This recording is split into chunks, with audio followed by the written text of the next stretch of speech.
വോട്ടെടുപ്പ് നടക്കുന്ന 7 ജില്ലകളിലും എല്ലാ ക്രമീകരണങ്ങളും പൂർത്തിയായി കഴിഞ്ഞു. പോളിംഗ് ബൂത്തുകൾ ഒരുങ്ങിയിട്ടുണ്ട്. തിരുവനന്തപുരം നഗരത്തിലെ ബൂത്തുകളിൽ ഒന്നായ സെന്റ് ജോസഫ് സ്കൂളിൽ നിന്ന് നമ്മളുടെ പ്രതിനിധി MG പ്രതീഷാണ് വിശദാംശങ്ങളുമായി ചേരുന്നത്. പ്രതീഷ്, ഇന്ന് ഉച്ചയോടെ പോളിംഗ് സാമഗ്രികളുടെ വിതരണം പൂർത്തിയായി, ബൂത്തുകളൊക്കെ സജ്ജമായിക്കൊണ്ടിരിക്കുകയാണ് പലയിടത്തും. എന്താണ് തിരുവനന്തപുരത്തെ കാഴ്ചകൾ? അവിടെ ബൂത്ത് ഒരുങ്ങിയോ?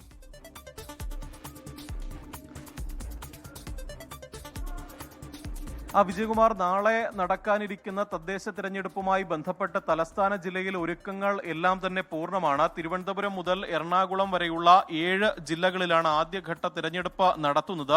വിജയകുമാർ സൂചിപ്പിച്ചതുപോലെ തന്നെ ബന്ധപ്പെട്ട ഉദ്യോഗസ്ഥർ ഇന്ന് ഉച്ചയോടുകൂടി തന്നെ ഈ പോളിംഗ് സാമഗ്രികൾ കൈപ്പറ്റുകയും ബന്ധപ്പെട്ട ബൂത്തുകളിൽ എത്തുകയും ചെയ്തിട്ടുണ്ട്. ബൂത്തുകളിൽ അതിനുള്ള എല്ലാ ക്രമീകരണങ്ങളും നിലവിൽ ഒരുക്കിയിട്ടുണ്ട്. ഇതുമായി ബന്ധപ്പെട്ടുള്ള അവസാനഘട്ട പരിശോധനകൾ ഉൾപ്പെടെ ഇപ്പോൾ ഈ ഉദ്യോഗസ്ഥർ നടത്തുകയാണ്. ഞാനിപ്പോൾ ഉള്ളത് വിജയകുമാർ സൂചിപ്പിച്ചതുപോലെ തന്നെ തിരുവനന്തപുരത്തെ സെന്റ് ജോസഫ് സ്കൂളിലാണ്. ഇവിടെ 5 ബൂത്തുകളാണ് സജ്ജീകരിച്ചിരിക്കുന്നത്. പ്രധാനപ്പെട്ട മത്സരം നടക്കുന്ന ഒരു ഇടം കൂടിയാണ്. കൂടുതൽ വോട്ടർമാർ ഉൾപ്പെടെ ഈ മേഖലയിൽ ഉണ്ട്. ഇവിടെ എല്ലാ ഒരുക്കങ്ങളും പൂർത്തിയായിട്ടുണ്ട്. രാവിലെ 7 മണി മുതൽ വൈകുന്നേരം 6 മണി വരെയാണ് വോട്ടെടുപ്പ് നടക്കുന്നത്.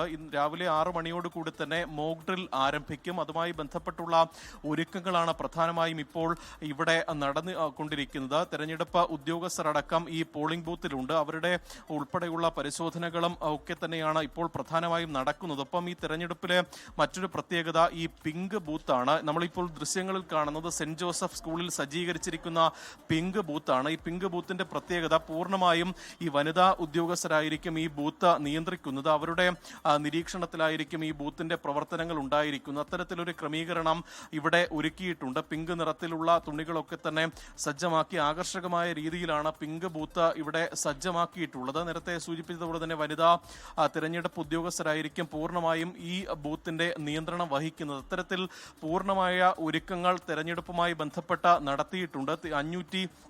595 തദ്ദേശ സ്ഥാപനങ്ങളിലാണ് ആദ്യഘട്ടത്തിൽ വോട്ടെടുപ്പ് നടക്കുന്നത്. സ്ത്രീകൾക്കുമൊപ്പം ഈ ഭിന്നശേഷിയിൽപ്പെട്ട ആളുകൾക്കും ഉൾപ്പെടെ പ്രത്യേക പരിഗണന വോട്ടെടുപ്പ് ദിവസമായ നാളെ ഉണ്ടായിരിക്കും. ഒപ്പം 480 പ്രശ്നബാധിത ബൂത്തുകളുണ്ട്. പ്രശ്നബാധിത ബൂത്തുകളിൽ ഏറ്റവും കൂടുതൽ ബൂത്തുകളുള്ളത് തിരുവനന്തപുരം ജില്ലയിലാണ്.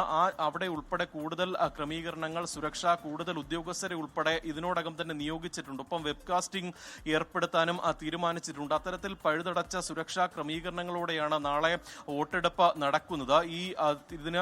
ഇതുമായി ബന്ധപ്പെട്ട് നാളെ വോട്ടെടുപ്പ് നടക്കാനിരിക്കുന്ന നിശബ്ദ പ്രചരണത്തിന്റെ മണിക്കൂറുകളാണ് ഇപ്പോൾ കടന്നു പോകുന്നത്. അവസാന വോട്ടും തങ്ങൾക്ക് അനുകൂലമാക്കാനുള്ള തത്രപ്പാടിലാണ് ഓരോ സ്ഥാനാർത്ഥികളുമുള്ളത്. ഈ ബൂത്തിന് സമീപത്ത് തൊട്ടുമാറി വലിയ കൊടിതോരണങ്ങളൊക്കെ തന്നെ ഈ സ്ഥാനാർത്ഥികളുടെ പേരിൽ അണികളൊക്കെ തന്നെ ഒരുക്കിയിട്ടുണ്ട്. അത്തരത്തിൽ വലിയ പ്രചരണങ്ങൾ കൊണ്ടുപിടിച്ച ഈ തെരഞ്ഞെടുപ്പ് ആവേശം ഉൾപ്പെടെ ഉണ്ടായിരുന്നു തിരുവനന്തപുരം ജില്ലയെ സംബന്ധിച്ച്. അങ്ങനെ ഇനി ചുരുങ്ങിയ മണിക്കൂറുകൾ മാത്രമേ ഉള്ളൂ ആ വോട്ടെടുപ്പിന്. അതിനുള്ള എല്ലാ ഒരുക്കങ്ങളും അത് പാർട്ടികളുടെ ഭാഗത്തു നിന്നായാലും തിരഞ്ഞെടുപ്പ് ഉദ്യോഗസ്ഥരുടെ ഭാഗത്തു നിന്നായാലും പൂർണ്ണമായും ഇപ്പോൾ പൂർത്തിയായിട്ടുണ്ട്. അത്തരത്തിൽ ഇനി കുറച്ച് മണിക്കൂറുകൾ മാത്രം. അതിനുള്ള അവസാനഘട്ട തയ്യാറെടുപ്പിലാണ് ഈ തിരഞ്ഞെടുപ്പ് ഉദ്യോഗസ്ഥരും ഒപ്പം ഈ ജനവിധി തേടുന്ന രാഷ്ട്രീയ പാർട്ടികളും.